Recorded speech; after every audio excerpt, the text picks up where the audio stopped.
అంతేకాకుండా అనేక హైకోర్టులు ఇవాళ దళితులుగా ఉన్నటువంటి వాళ్ళు ఎవరైతే సక్సెస్ వెళ్తారో వాళ్ళకి ఇమీడియట్ గా ఎస్సీ హోదా రద్దు చేయడం లేదా వాళ్ళకి క్రిస్టియన్స్ గా పరిగణించడం సరికాదని చెప్పి అనేకమైనటువంటి హైకోర్టులు కూడా జడ్జిమెంట్ ఇచ్చింది. కానీ ఏమి కూడా ప్రత్యేక ప్రాసెస్ రాలేదు. మన మార్చి 24 చింతా ఆనందం కేసు ఇవాళ మొత్తం ఉన్నటువంటి మీడియా కూడా పెద్ద ఎత్తున ప్రాచుర్యంలో తీసుకొచ్చారు. అది ఇవ్వడానికి కొత్త కాదు.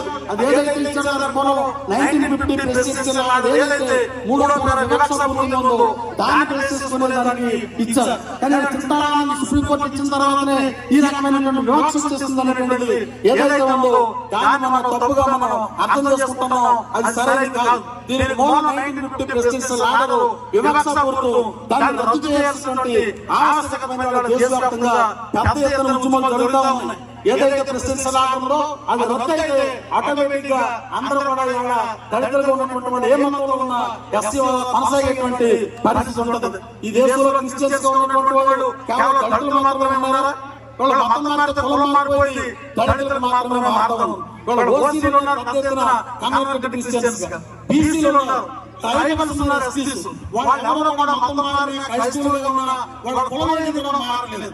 ఇక్కడ కేవలం దళితులు మాత్రం ఇవాళ చర్చకి వెళ్తే కనుక ఇవాళ క్రిస్టియన్స్ గా మారితే కనుక వాళ్ళకు ఉన్నటువంటి ఎస్సీ హోదా మాత్రం రద్దు అవుతుందంటే ఇది ఎంత డిస్క్రిమినేషన్, ఎంత వివక్షపూరితమైనటువంటి ప్రెసిడెన్షియల్ ఆర్డర్ ఇచ్చారనేటువంటిది మనం అర్థం చేసుకోవాల్సిన అవసరం ఉంది. దీనిపైన సుప్రీంకోర్టుకి చింతారాయణ అనేక మంది సందర్భంలో సుప్రీంకోర్టు అనేక సార్లు పెద్ద ఎత్తున కేంద్ర ప్రభుత్వాలు ఏవైతే ఉన్నాయో 1956 నుంచి కూడా ఇవాళ కేంద్ర ప్రభుత్వం పోరాటాలు ఉన్నాయి. ఏదైతే వివక్షపూరితమైనటువంటి ప్రెసిడెన్షియల్ ఆర్డర్ పైన ప్రభుత్వానికి అభిప్రాయం చెప్పమని చెప్పి పోరాటాలు ఉన్నాయి. ఇవాళ దాని నుంచి అనేకమైనటువంటి కమిషన్ చేశారు.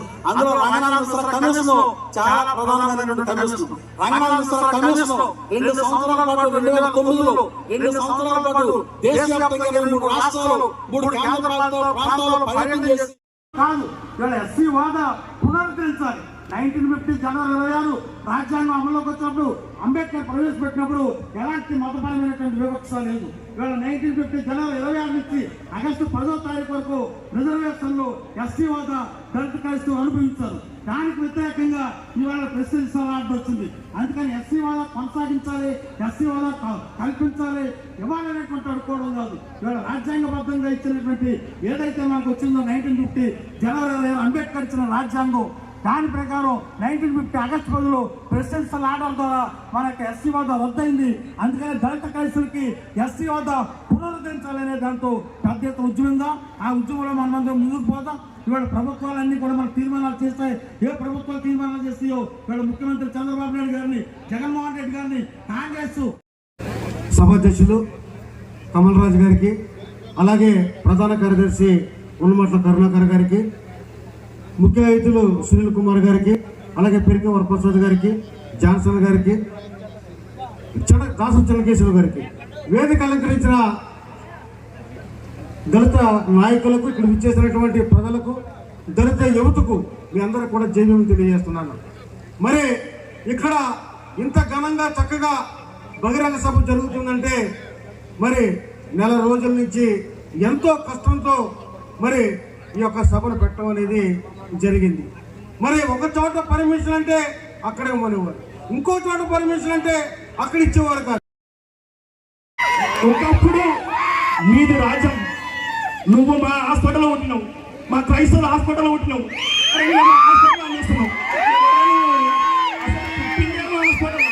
నా కోసం ఉంటున్నావా?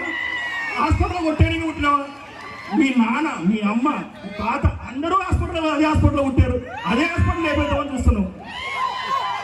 నువ్వు హాస్పిటల్ లేకపోయి ట్రై చేయి, మేమందరం నిన్నే పనికి ట్రై చేసుకుంటాం. పార్టీ అప్పీల్ చేస్తున్నా, అయ్యా మీ పార్టీలో ఉన్న ఒక నీచమైన యూట్యూబర్ ఎవరు? యూట్యూబర్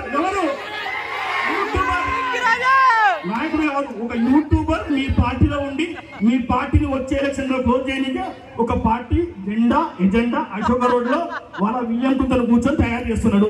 తస్మత్ జాగ్రత్త. ఇంతవరకు చూసిన దళితుల ఐక్యత వేరు.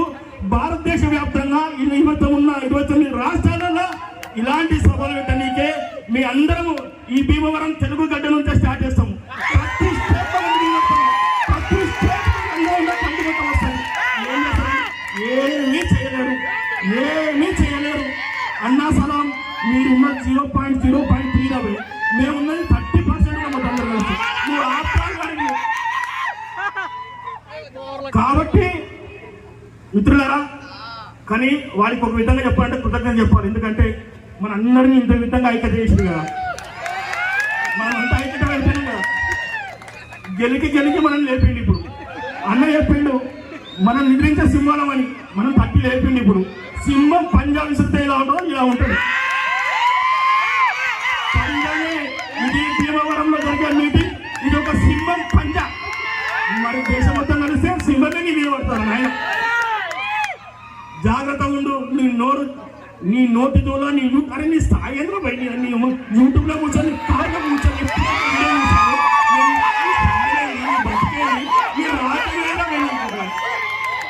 నువ్వు ఎంతవరకు మమ్మల్ని చెప్తే అంత స్పీడ్గా నేను అందరూ కొట్టుకొని పోతాడు. నువ్వు పార్టీ పెట్టే మనకు నష్టం లేదు. నీ విజయంతో నీకు లాభం ఉండొచ్చు, కానీ నువ్వు ఉన్న పార్టీ నువ్వు అయినా నీకు ఎట్లయినా ఇచ్చిన పార్టీని తొక్కేస్తావు. నువ్వు ఆ పార్టీకి నష్టం. కాబట్టి సోదరులారా, ఇదే ఐక్యత, ఇదే విధంగా మామా మామా అంటే ఐక్యత, మన రాజ్యాధికారం మాదిగలు ఒక్కసారి కలిస్తే దేశమే మనది. ఎవరు అర్థం లేదు. కానీ మన బాధ్యత సునీల్ కుమార్ అన్న లాంటి చదువుకున్న నాయకులు, జ్ఞానవంతులను మన కోసం కష్టపడి ఒక కార్పొరేషన్ ఏర్పాటు చేసి ఆ డ్యూటీలో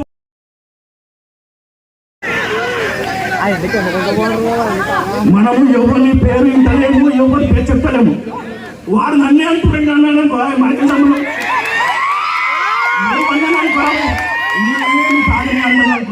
నువ్వు మా కులం కోసం మతం కోసం మాట్లాడితే నువ్వు మా హాస్పిటల్లో వచ్చేవాడు, నువ్వు కూడా మా ఓనికే.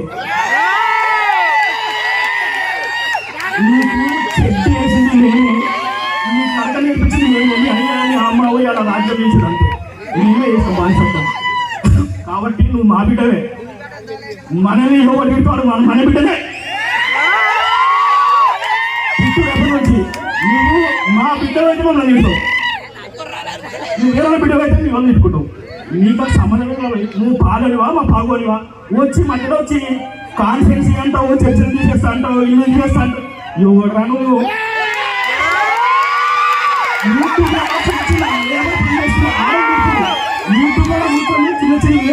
పని చేసుకునే ఆడోళ్ళు షెడ్యూల్ కాస్ట్ లేడీస్ చెప్తున్నావు. నేను అరే బయట తీసేసినవురా, నేను ఇంట్లో పని చేసాడా, నేను పిల్లదాన్ని కూడా పోయి అడిగినా పోయి ఆమె కూడా వద్దంటుంది. ఏం రైజ్ అన్నీ అమ్మంటే పైసలు పెట్టినాం కొనుక్కున్నాం. అరే నువ్వు పైసలు పెడితేనే అనుకుంటావు. నువ్వు కానీ మహిళలు అనుకుంటే నేను లేపేస్తాను.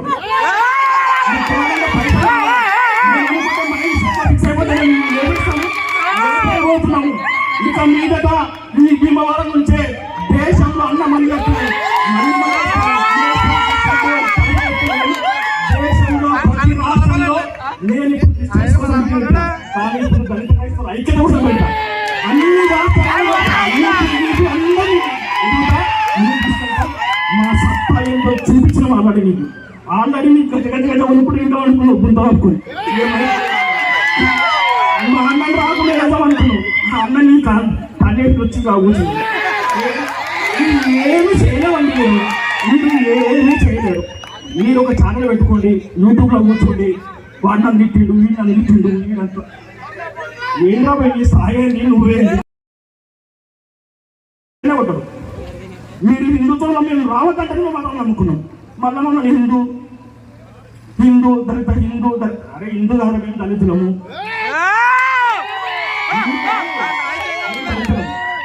నాకు హిందూ హిందూ ఇస్తాం ఇండియా అనుకుంటాం. రాబోయే ఎలక్షన్లలో ఆంధ్రప్రదేశ్ రాష్ట్రంలో దళితులకు అత్యధిక సీట్లు కేటాయించుకొని గెలిపించుకొని మన అన్నలందరినీ ఐక్యత ముందు తీసుకెళ్లాలని కోరుకుంటూ ఈ సమయాన్ని ఇచ్చిన అన్నకు మరియు సంఘర్షణకు అందరికీ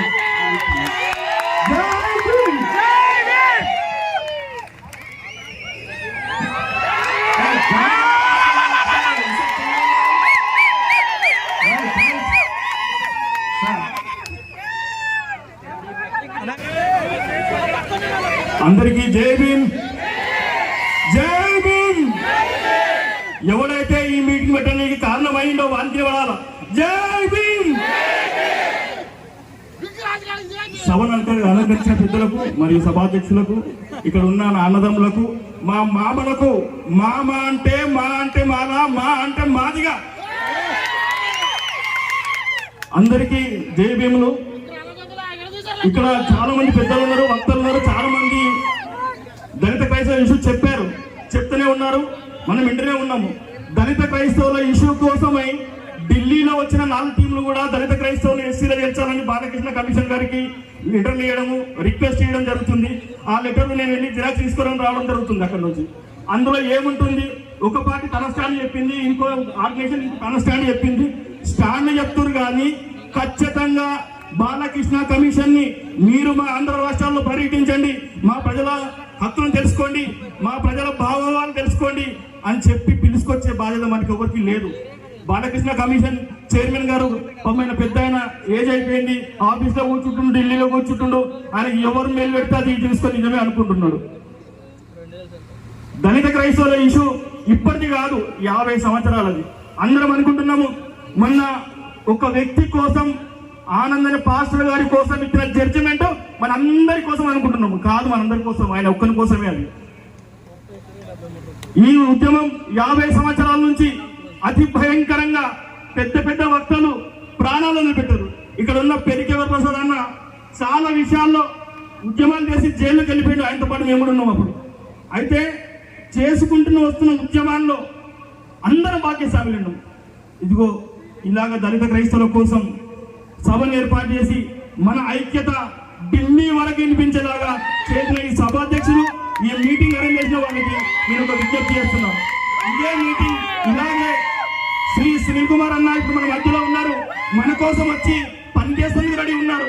ఒక నాయకుడు చదువుకొని జ్ఞానం ఉండి గవర్నమెంట్ లో ఉండి అన్ని తెలిసిన నాయకుడు మన కోసం ముందుకు వస్తున్నాడు. ఇలాంటి నాయకులను కాపాడుకుంటూ, ఇదిగో మా పార్టీ అంటే మేమే జనం. ఎవడో ఒకడు ఏదో పార్టీలో కూర్చొని ఏదో సీట్లో కూర్చొని యూట్యూబర్ లా మారిపోయాడు సునీల్ అన్న దెబ్బకి. సునీల్ అన్న దెబ్బకి వాడు అన్న పొజిషన్ మారిపోయి యూట్యూబర్ అయిపోయాడు. కార్లో కూర్చొని యూట్యూబ్, ఇంట్లో కూర్చొని యూట్యూబర్ అయిపోయాడు. వాడి కోసం మనం మాట్లాడి వాడిని తిట్టి మన టైం వేసేస్తున్న అవసరమే లేదు. ఎవడైతే యూట్యూబ్ లో కూర్చొని వాడికంతా వాడే యూట్యూబ్ లో యూఎస్ ఎందుకుంటున్నాడో వాడిని చెప్తున్నాము. మా దళిత క్రైస్తవులు, దళిత మానవాళిల తరఫు చెప్తున్నాము. అయ్యా, మీరు ఢిల్లీలో అశోకవనంలో కూర్చొని మీరు మీ వియంకుడు కలిసి ఏర్పాటు చేసిన పార్టీ మాకు తెలిసిపోయింది.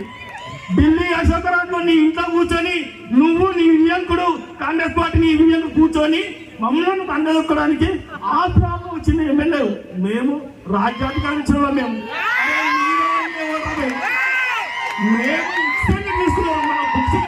మీకు మీ యొక్క పార్టీ ఏర్పాటు చేసి ఉన్న పార్టీకి ద్రోహం చేస్తూ మీ వియంకుని మాట పట్టుకొని అశోక రోడ్ లో ఉన్న నీ ఇంట్లో జెండా అజెండా అంతా ఏర్పాటు చేస్తాం. రాష్ట్రంలో కానీ దేశంలో కానీ ఈ భీమవరం పశ్చిమ గోదావరి జిల్లాలో దళితులపై, దళిత క్రైస్తవులపై ఎంత వేధింపులు జరుగుతున్నాయో, ఎన్ని అవమానాలు జరుగుతున్నాయో మనం చూస్తూ ఉన్నాం. ఈ కేవలం సామాజిక స్పృహ ఉన్నటువంటి వ్యక్తి, దళితుల పట్ల ఎంతో అంకిత భావం ఉన్న వ్యక్తి. మా యొక్క దళిత క్రైస్తవ ఐక్య వేదిక మాత్రం ఇచ్చేసినందుకు వారికి సాధారణంగా ఆహ్వానాన్ని పలుకుతున్నాం. Thank you sir. సునీల్ గారి నాయకత్వం, సునీల్ గారి నాయకత్వం, సునీల్ గారి నాయకత్వం. దళితుల ఐక్యతను ప్రతిబింబించేటువంటి సభగా ఈ రోజున భీమవరం మారబోతా ఉంది.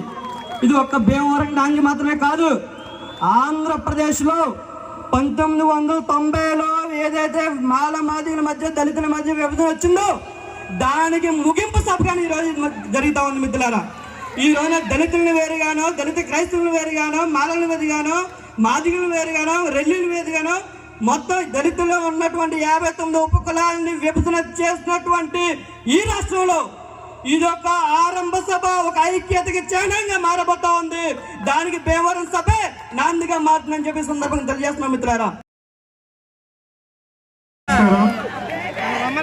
నాకు 8 o'clock టైం అని చెప్పారు. చాలా డిసిప్లిన్డ్గా సభ జరుగుతూ ఉంది కాబట్టి ఎక్కువసేపు మాట్లాడడం మా అందరం బాధ్యతగా ఉండాలి. సభాధ్యక్షులు చెప్పినట్టుగా బాధ్యతగానే మాట్లాడదాం. నేను ముందుగా ఈ సభ పెట్టినందుకు మీ అందరినీ కూడా చాలా చాలా అభినందిస్తున్నాను. ముందుగా వేదిక మీద ఉన్న పెద్దలకి, వేదిక కింద ఉన్న ప్రతి ఒక్కరికి కూడా పేరు పేరున నమస్కారాలు తెలుస్తున్నాను. ఎందుకంటే ఇప్పుడున్న పరిస్థితుల్లో ఇటువంటి మీటింగ్ పెట్టడం చాలా కష్టం. గత 15 రోజులుగా అయితే నేను, లేదంటే హర్ష్ కుమార్ గారు, ఎవరొకరు, ఆయన లేకపోతే నేను లేకపోతే ఆయన, ఆల్మోస్ట్ ఇప్పటికి ఒక 10-12 మీటింగులకి వెళ్ళాం. ఇదే బిగ్గెస్ట్. సెక్యులర్ గా ఉండే మనుషుల్ని మనం గెలిపించుకోవాల్సిన అవసరం ఎంతవరకన్నా ఉంది, అది గుర్తు పెట్టుకోండి. అమ్ముడిపోకండి, డబ్బులు తీసుకోకండి, తీసుకున్నా కానీ రైట్ పర్సన్ ఓటేయండి. ఆ గలంపాటి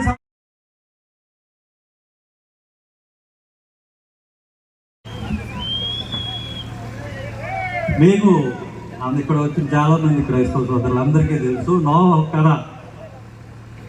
నోవహు కథ తెలుసు. నోవహు జలప్రళయం వస్తుంది, దేవుడు చెప్పాడు నువ్వు నౌకను నిర్మించు, అందరినీ తీసుకెళ్ళు, వాళ్ళు రక్షింపబడతారు, లోకమంతా మునిగిపోతుందని. అది చెప్పినప్పుడు ఎవరు కూడా ఆ నావ ఎక్కలేదు. ఆ జలప్రళయం ఎక్కడ వస్తుంది, ఇది అంతేదో చెప్తున్నాడు.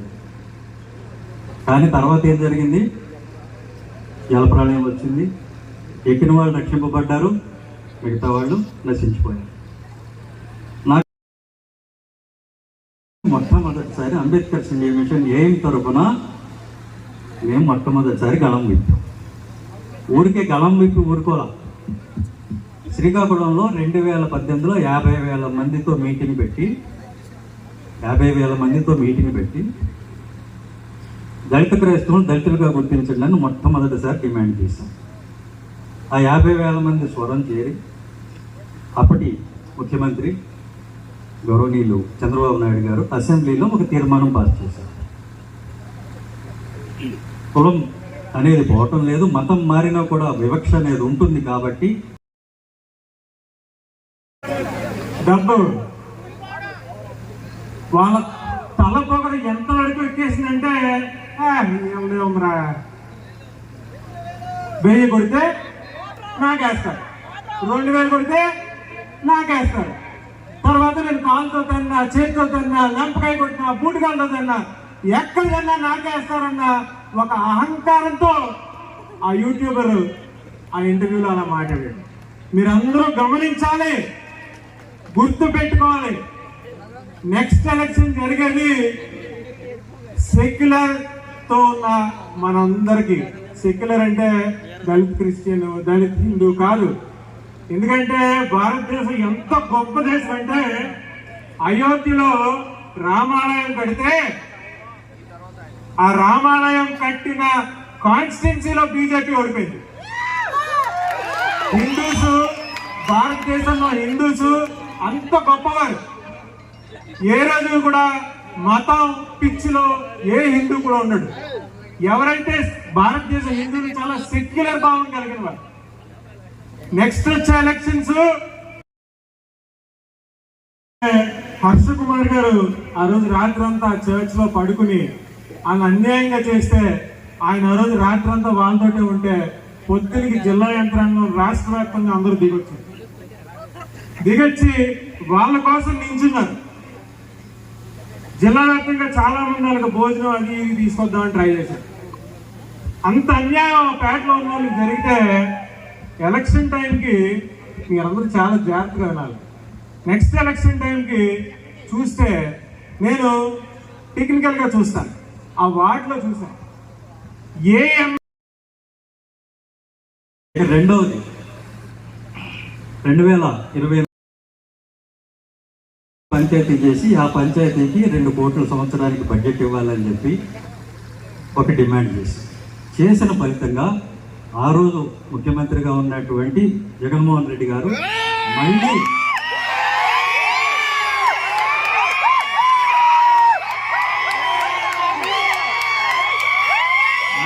తీర్మానం పాస్ చేసి దళిత క్రైస్తవుని దళితులుగా గుర్తించండి అని చెప్పి మళ్ళీ అసెంబ్లీలో తీర్మానం పాస్ చేశారు. అంతేకాకుండా దళితవాడ పంచాయతీలను ఆయన ఎన్నికల మేనిఫెస్టోలో పెట్టి నేను అధికారంలోకి వస్తే ప్రతి దళితవాడిని కూడా పంచాయతీలు చేస్తానని చెప్పి మనకు మాట ఇచ్చారు. ఇలాంటి పోలీస్ స్టేషన్లో ఏ రోజు దళితుడు ఎప్పుడు కూడా ఆ సీట్లో కూర్చోలేదు. మొట్టమొదటిసారి నేను ఐజీగొండగా పోస్టింగ్ ఇచ్చాను. మనం ఇప్పుడు వచ్చి కబుర్లు చెప్పడం కాదు, అధికారంలో ఉండగా మనం ఏం చేసాం అనేది కూడా చెప్పుకోవాలి, చెప్పుకోవటానికి ఉండాలి. మా పిల్లలిద్దరూ కూడా ఏ రోజు రిజర్వేషన్ వాడలేదు. ఇప్పుడు అమెరికాలో చదువుకుంటున్నారు, అమెరికాలో రిజర్వేషన్ ఉండదు.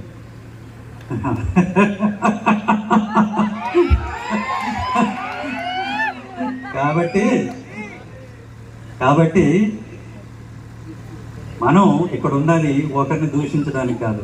గురివింద కింద సామెత ఒకటి వస్తుంది, ముందు మనం ఏం చేసామో అది చెప్పుకోగలగాలి, ఆ తర్వాత మనం ఇతరులను విమర్శించాలి తప్ప మనం ఇక్కడ మీటింగ్ పెట్టుకున్నది ఒకరిని విమర్శించడానికి కాదు, ఒకరిని కించపరచడానికి కాదు. ఎందుకు పెట్టుకున్నాం? ఈరోజు భీమవరంలో ఒక మీటింగ్ పెట్టి ఆంధ్ర రాష్ట్రంలో ఉన్న మొత్తం క్రైస్తవులకి, మొత్తం దళిత క్రైస్తవులకి అందరికీ కూడా ఒక ధైర్యం ఇవ్వడానికి మీటింగ్ పెట్టుకున్నాం.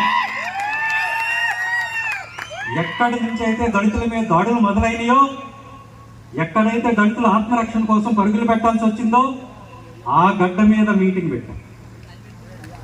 చాలా మంది అన్నారు ఇక్కడ గ్రౌండ్లు దొరకనివ్వట్లేదు అన్నట్టుగా 2 నెలల నుంచి ఇక్కడ ఉన్నటువంటి సంఘ నాయకులు, ఈరోజు మన సభాధ్యక్షులు ఆయన పేరు కమల్ రాజు గారు, ఇంకా మిగతా సంఘ నాయకులు అందరూ కూడా పాపం వీళ్ళు కింద మీద పడుతూనే ఉన్నారు, ప్రయత్నం చేస్తూనే ఉన్నారు. అవట్ల తాడేపల్లిగూడెంలో పెడదాం ఉన్నారు. నేను చెప్పే తాడేపల్లిగూడెంలో పెట్టే సమస్య లేదు, పెడితే భీమవరంలో పెడదాం లేక మానే.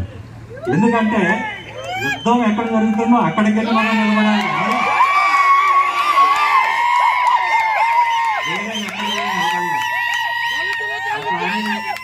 నేను ఎస్పీ గారికి చెప్పాను, బాబు మీరు పర్మిషన్ ఇవ్వద్దు, మీరు పర్మిషన్ ఇవ్వద్దు, ఆ రిజెక్ట్ చేయండి, మేము కోర్టుకి వెళ్ళి తెచ్చుకుంటామని చెప్పి రిక్వెస్ట్ చేస్తే పాపం ఆయన కైండ్ హార్టెడ్తో రిజెక్ట్ చేశారు.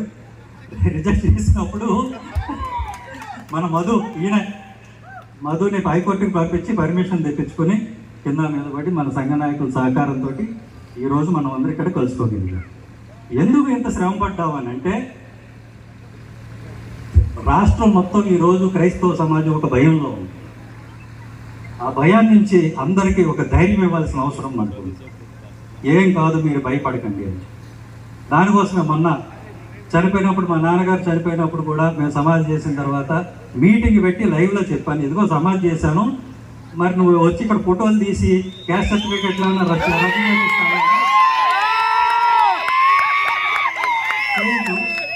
వచ్చి ఇదిగో మా సిఎస్ఐ సంఘ పాస్టర్ గారు వచ్చి ప్రార్థన చేస్తున్నారు, లైవ్ పెట్టాను, ఏం చేస్తావో చేసుకోండి. ఏం కాదు, ఆంధ్రప్రదేశ్ హైకోర్టు ఇచ్చినటువంటి తీర్పు ఏం చెప్తుందంటే కేవలం బాప్తిస్తం తీసుకున్న వాళ్ళు మాత్రమే క్రైస్తవులు. చర్చికి వెళ్తే క్రైస్తవుడు అయిపోడండి. నేను వైట్ హౌస్కి వెళ్తాను, అమెరికా ప్రెసిడెంట్ అయిపోతానా? మీరు పాస్ తీసుకుని అసెంబ్లీకి వెళ్తారు, మీరు ఎమ్మెల్యే అయిపోతారా? మీరు పార్లమెంట్కి వెళ్తారు, ఎంపీ అయిపోతారా? గెస్ట్ పాస్ తీసుకుని. అలాగే చర్చికి వెళ్ళిన ప్రతి వాడు గెస్టో లేకపోతే నేర్చుకోలేని వెళ్ళిన వాడు అవుతాడు తప్ప క్రైస్తవుడు అయిపోయాడు ఉన్నపడంగా. క్రైస్తవుడు అవ్వాలంటే దానికి ఒక ప్రొసీజర్ ఉంది. ఎంపీ అవ్వాలంటే ప్రొసీజర్ ఉంది కదా, బీఫామ్ తీసుకోవాలా, ఎలక్షన్లో పోటీ చేయాలా, నెగ్గాలా, నెగ్గిన తర్వాత ఎలక్ట్ అయినట్టు ఆయన ఆఫీసర్ గారు డిక్లరేషన్ ఇస్తారు, కలెక్టర్ గారు ఇస్తే అది పట్టుకుని వెళ్తే అప్పుడు రాణిస్తారు. అలాగే పరలోకంలో కూడా అక్కడ గేటు దగ్గర ఉన్నటువంటి ఆయన ఎవరు, గాబ్రియల్ దూతేనా, గేటు దగ్గర ఉండేది ఎవరంటే స్వర్గంలో. సరే ఆయన ఏమంటాడంటే గబగబా మనం స్వర్గానికి వెళ్ళిపోతుంటే ఆయన అడుగుతాడు, బాబు నువ్వు బాప్తిస్తం తీసుకున్నావా అని అడుగుతాడు. అది తీసుకోలేదంటే కొంచెం పక్కన తర్వాత చూస్తాను అంటే ఒక ప్రొసీజర్ ఉంది. అంత ఈజీ కాదు, ఇలా వెళ్ళిపోయి నేను క్రైస్తవుని అయిపోయాను, చర్చికి వెళ్ళాను కాబట్టి నేను క్రైస్తవుని అంటే కాదు. అదే కోర్టు చెప్పింది. వెళ్ళనివ్వండి వాళ్ళ చర్చికి వెళ్ళారు, విశ్వాసం కలిగితే బాప్తిసం తీసుకుని క్రైస్తవుడు అవుతాడు, లేదా వెళ్తూనే ఉంటాడు. ఇంట్లో బైబిల్ ఉన్నంత మాత్రాన ప్రమాదమే లేదని కూడా ఆంధ్రప్రదేశ్ హైకోర్టు చెప్పింది. బైబిల్ ఉండొచ్చు, చదువుకుంటూ ఉండొచ్చు, అంత మాత్రాన క్రైస్తవుడు ఎలా అవుతాడు? ఇంట్లో జీసస్ క్రైస్ట్ పదం ఉండొచ్చు, అంత మాత్రాన ఆయన క్రైస్తవుడు ఎలా అవుతాడు? కాబట్టి హైకోర్టు చెప్పినా మీకు లెక్కలేదు. వచ్చి ఇంట్లో బైబిల్ ఉందా, క్రీస్తు ఫోటో ఉందా అని అడుగుతారు. కాబట్టి నేను ప్రభుత్వానికి చేసే విజ్ఞప్తి ఏంటంటే, దయచేసి భట్టు దేవానంద్ గారు ఏపీ హైకోర్టు జస్టిస్ ఇచ్చినటువంటి సింగిల్ జడ్జిమెంట్ తీర్పు ఏదైతే ఉందో దాని మీద ఈ రాష్ట్రంలో ఉన్నటువంటి ఎంఆర్ఓలు, ఆర్టీఓలు, కలెక్టర్లు అందరికీ కూడా ఒక క్లాసులు పెట్టండి. పెట్టి క్యాస్ట్ వెరిఫికేషన్ చేయాలంటే ఏంటి ప్రాతిపదిక అనేది చెప్పండి. లేకపోతే వాళ్ళు ఇక్కడికి వచ్చి మమ్మల్ని అందరినీ కూడా వేధించేయటం, బైబిల్ ఉందా అని, బైబిల్ ఉన్నా కానీ ఏం కాదని కోర్టు చెప్తే నువ్వు వచ్చి బైబిల్ ఉందా అని అంటావు. ఎంతసేపు సుప్రీంకోర్టు చెప్పింది చెప్తారు. సుప్రీంకోర్టు ఏం చెప్పింది? క్రైస్తవంలోకి మారితే రిజర్వేషన్ పోతుంది, హోదా పోతుంది అని చెప్పింది తప్ప క్రైస్తవుడు ఎవరో డిఫైన్ చేయాల. అది ఎవరు చేశారు? ఆనరబుల్ హైకోర్టు చేసింది. అది చెప్పలేవి. ఆ హైకోర్టు ఏం చెప్పింది? ఇంట్లో పట్టాలన్నంత మాత్రాన క్రైస్తవుడు కాదు, చర్చికి వెళ్ళినంత మాత్రాన క్రైస్తవుడు కాదు, బైబిల్ ఉన్నంత మాత్రాన క్రైస్తవుడు కాదు, కేవలం బాప్తిసం తీసుకున్నట్టుగా ఉంటే మాత్రమే క్రైస్తవుడు అని చెప్తే ఆ విషయం ఎవరు మాట్లాడరు. ఎందుకు మాట్లాడరు? నేను అనేక సార్లు ఆ జడ్జిమెంట్ని ప్రింట్అవుట్లు తీసి ప్రతి సభలో పరిచా. బాబు వెళ్ళి చెప్పండి, అందరికీ చర్చిల్లో చెప్పండి, భయపడద్దని చెప్పండి, చర్చికి రావడానికి భయపడక్కర్లేదు, వెళ్ళండి, తెలుసుకుంటారు. చర్చికి వెళ్తారండి, వింటారు, నమ్మకం కుదిరితే క్రైస్తవం తీసుకుంటారు, లేకపోతే లేదు. గుడికి వెళ్తారు, వింటారు, కుదిరితే అక్కడికి వెళ్తారు. అలాగే ఈ మసీద్కి వెళ్తారు, అక్కడ వాళ్ళు చెప్పేది వింటారు, నచ్చితే ఆ మతానికి వెళ్తారు, అల్లాహు అక్బర్ అంటారు. వినాలి కదా ముందు. ఆ వినటానికి వెళ్ళటం కూడా తప్ప. వెళ్ళినంత మాత్రం బలవంతంగా నువ్వు క్రైస్తవుడు ఏంటి తప్పు? చర్చికి వెళ్తే అది నేరమా? క్రైస్తవుడిగా ఉండటం నేరమా? అదేమన్నా తప్పుడు పనా? బ్యాంకు కన్నం వేయటం క్రైస్తవుడిగా?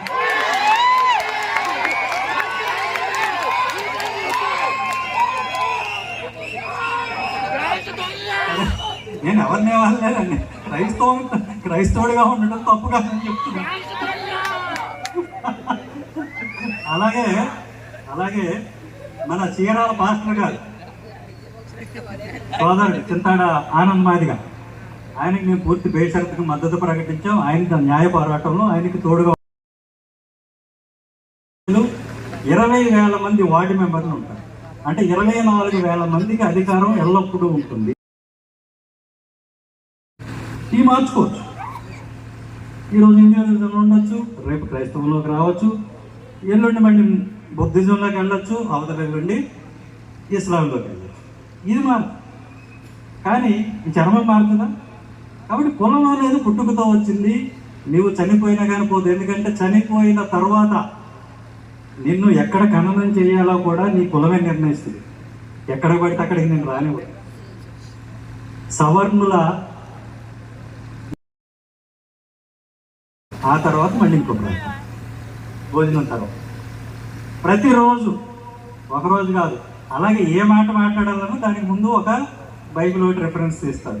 ఎవరన్నా గొణుగుతున్నారనుకోండి, ఈ గొణుగుడే ఇశ్రాయేలుని నాశనం చేసిందంట. ఏంటమ్మా వాళ్ళెవరు?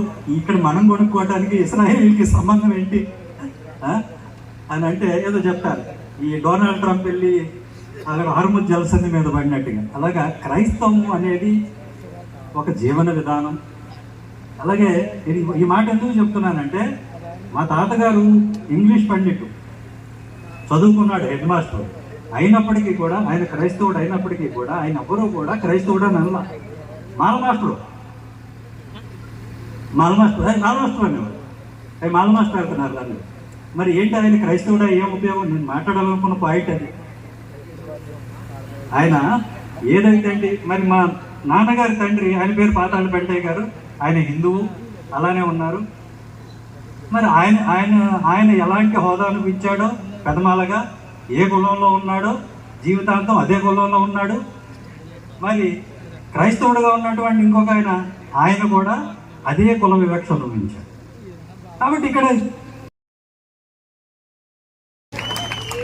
మీ ప్రతి దళిత వాడిని బాగు చేసుకోవచ్చు. అదొకటే కాదు నేను చెప్పింది. ఇక్కడ ఉన్నది చర్చ, దేవాలయమా, పాఠశాల, మరొకట అని నిర్ణయించే అధికారం ఆ పంచాయతీకి ఉంది. మొన్న ఆకివీడి పెద్దపేటలో జరిగింది ఏంటి అని అంటే, ఇక్కడ ఉన్నది ఏంటి అని అంటే పంచాయతీ తీర్మానం మనకి వ్యతిరేకంగా వచ్చింది. ఎందుకు? ఆ పంచాయతీ, ఆ పెద్దపేట అనేది ప్రధాన గ్రామంతో కలిసి ఉంది కాబట్టి వాళ్ళు మనకు వ్యతిరేకంగా ఓటేస్తారు. అదే అక్కడ నువ్వే వార్డు మెంబరు, నువ్వే సర్పంచ్ అయితే నీకు నువ్వు వ్యతిరేకంగా ఓటేసుకుంటావా? కాబట్టి నీ పేటలోకి ఎవరు రావాలి, అక్కడ ఏం కట్టాలి, ఏం ఉండాలి, ఏం తీయాలి, ఆ అధికారం నీకు ఉంటుంది. దానికోసం మేము పోరాడుతున్నాం ప్రధానంగా. నువ్వు స్వతంత్రంగా బతకాలి అని అంటే నీకు దళితవాడ పంచాయతీ కావాలి. ఆల్రెడీ ఆయన వాడి మాట ఇచ్చారు. తెలుగుదేశం వారికి కూడా మనం అనేక విజ్ఞప్తులు చేశాం. నాకు తెలిసి తెలుగుదేశం ప్రభుత్వం, కూటమి ప్రభుత్వం పరిగణనలో కూడా దళితవాడ పంచాయతీ ఉంది. ఈలోగా మన సంఘస్థులు అందరి తరఫున అందరినీ తీసుకొని ఖచ్చితంగా ఇప్పుడున్నటువంటి ముఖ్యమంత్రి గారిని కలవటం జరుగుతుంది. ఈరోజు భీమవరం సభలో మనం ఏమైతే మాట్లాడుకున్నామో మన కోరిక ఏంటో వారి దృష్టికి తీసుకెళ్దాం. తప్పకుండా పరిష్కారం ఇప్పుడే దొరుకుతుందని చూద్దాం. దీనిలో పెద్ద విశేషమే లేదు. 1950 ఆ ప్రెసిడెన్షియల్ కాన్స్టిట్యూషనల్ ఆర్డర్ అనేది ఏదైతే ఉందో ఆ పారా 3ని కొట్టేస్తే మొత్తం అయిపోతుంది. చాలా సింపుల్ పరిష్కారం ఇది. దానికి ఇక్కడి నుంచి మన గవర్నర్ గారు రాసి పంపిస్తే సరిపోతుంది. ఇక్కడ ఈ రాష్ట్రంలో ఏ మతంలో ఉన్నప్పటికీ కూడా దళితులు, క్రైస్తవులే. ఈ కాలం అనేది రిలీజియన్ కాలం అనేది, నేను క్యాస్ట్ సర్టిఫికేట్ ఇమ్మన్నారు, రిలీజియన్ సర్టిఫికేట్ కాదు. కాబట్టి ఆ రిలీజియన్ అనేది తీసేస్తున్నాం అని చెప్తే చాలు. దీనికోసం రాబోయే రోజుల్లో ఖచ్చితంగా మనం పోరాడతాం కలిసి. మీ అందరికీ తెలుసు, ఇప్పుడు మన సోదరుడు అన్నాడు ఇక్కడ ప్రాబ్లం వస్తే ఎవరు వచ్చారో మీ అందరికీ తెలుసు. పెద్దపేటకి నెలకి సరిపడా గ్రాసం ఎవరు పంపించారో మీకు తెలుసు, నేను చెప్పుకోక్కర్లేదు. బెయిల్ ఎవరైనా ఏం చేశారో మీకు తెలుసు. నేనేం చెప్పుకోకర్లా. మేము ఎప్పుడూ ఉంటాం, బయటకు వచ్చి చెప్పుకోం. మేము చేసే పని చేస్తాం. వెన్నుముక అంటే జాగ్రత్త నిటారుగా నిలబెట్టాలి, కానీ బయటకు వచ్చి చెప్పుకోదు. అది మేము. కాబట్టి సోదరులారా, ఇక్కడికి విచ్చేసిన అందరికీ కూడా మరొక్కసారి ధన్యవాదాలు. ముఖ్యంగా భీమవరం చుట్టుపక్కల ప్రాంతాల్లో ఉన్నటువంటి సంఘ కాపర్లకి, సంఘ పెద్దలకి, ఇక్కడికి విచ్చేసిన అందరికీ కూడా నా హృదయపూర్వక జై భీములు తెలియజేసుకుంటూ, praise the Lord, thank you. జై భీమ్, జై భీమ్, జై భీమ్. సునీల్ గారి నాయకత్వం, సునీల్ గారి నాయకత్వం, సునీల్ గారి నాయకత్వం. వర్ధిల్లాలి, వర్ధిల్లాలి, వర్ధిల్లాలి, వర్ధిల్లాలి. అందరూ ఒక 2 మాటలు మనం చెప్పేద్దాం. రాబోయే ఎన్నికల్లో ఎవరైతే దళిత క్రైస్తవుల్ని దళితులుగా గుర్తిస్తారో, ఎవరైతే దళిత వాళ్ళని పంచాయతీ చేస్తారో వారికి మాత్రమే ఓట్లు వేస్తాం. మా పిల్లల భవిష్యత్తు బంగారు మాటలు వేసుకుంటాం. జై భీమ్, జై భీమ్, జై Bhim. Praise the Lord. Thank you sir, thank you very much. ఇంకా ప్రముఖ నాయకులు ఉన్నారు మాట్లాడుకోండి. దయచేసి 5 నిమిషాలు ఉండండి. 5 నిమిషాలు. దళిత క్రైస్తవ ఐక్యత.